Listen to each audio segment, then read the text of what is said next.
Waalaikumsalam warahmatullahi wabarakatuh. Kelas SMP Nusantara Plus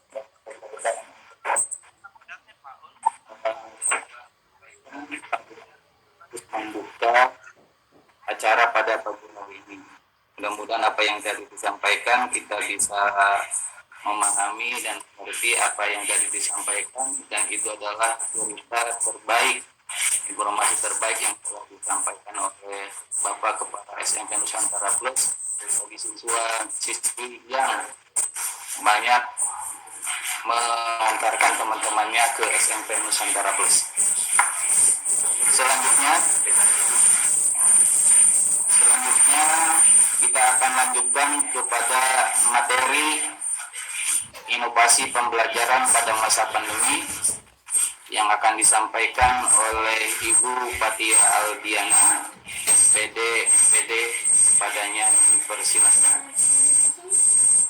Bismillahirrahmanirrahim. Assalamualaikum warahmatullahi wabarakatuh. Waalaikumsalam. Terima kasih atas kesempatannya. Di sini sebelumnya saya ingin mengucapkan terima kasih kepada Bapak Ibu serta anak-anakku siswa baru SMP Nusantara Plus atas kepercayaannya memilih SMP Nusantara sebagai lembaga untuk memberikan pembelajaran serta mungkin tidak hanya belajar saja gitu, insya Allah yang akan anak-anakku dapatkan. Mudah-mudahan pengalamannya juga bertemu teman baru dan juga mungkin akan menambah wawasan teman-teman anak-anakku SMP Nusantara.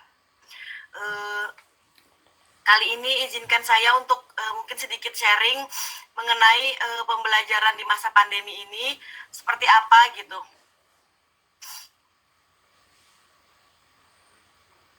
Mohon izin.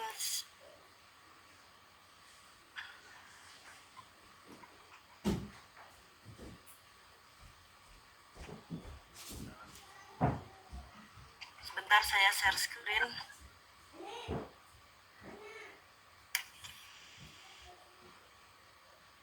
Itu katanya.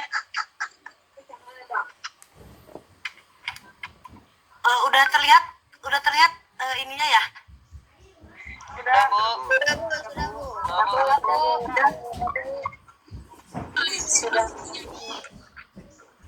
Nah, inovasi pembelajaran di masa pandemi. Nah, ini yang pertama kita harus tahu masalah apa aja terjadi di masa pandemi ini. Yang pertama, hidup dalam ketidakpastian karena saat ini mungkin tidak bisa datang ke sekolah gitu, atau mungkin bisa mungkin suatu waktu ketika masalah yang terkena COVID sudah rendah, mungkin bisa satu hari ke sekolah mungkin dalam waktu yang ditentukan gitu. Nah, jadi saat ini hidup kita tuh tidak pasti gitu, kapan besok tuh akan terjadi seperti tidak tahu.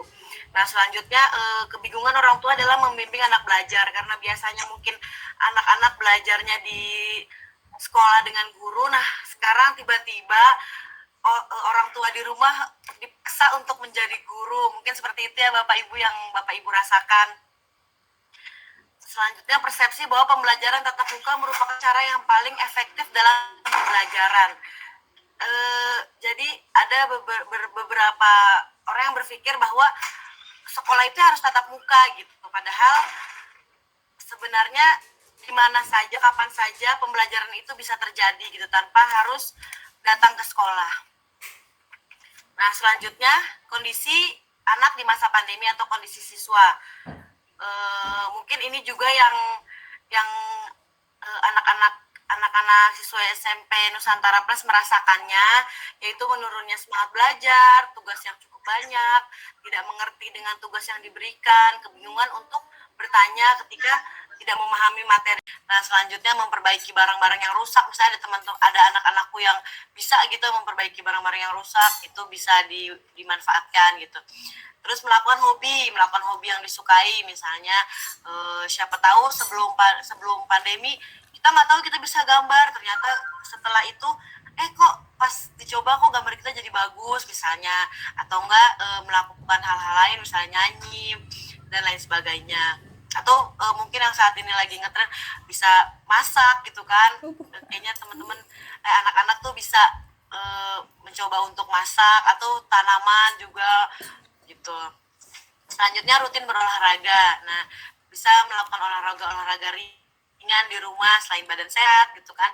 Kita juga jadi waktu luang kita tuh tidak terbuang dengan percuma. Selanjutnya mengikuti kursus online atau bisa acara-acara online yang bisa menambah wawasan. Assalamualaikum warahmatullahi wabarakatuh. Waalaikumsalam warahmatullahi wabarakatuh.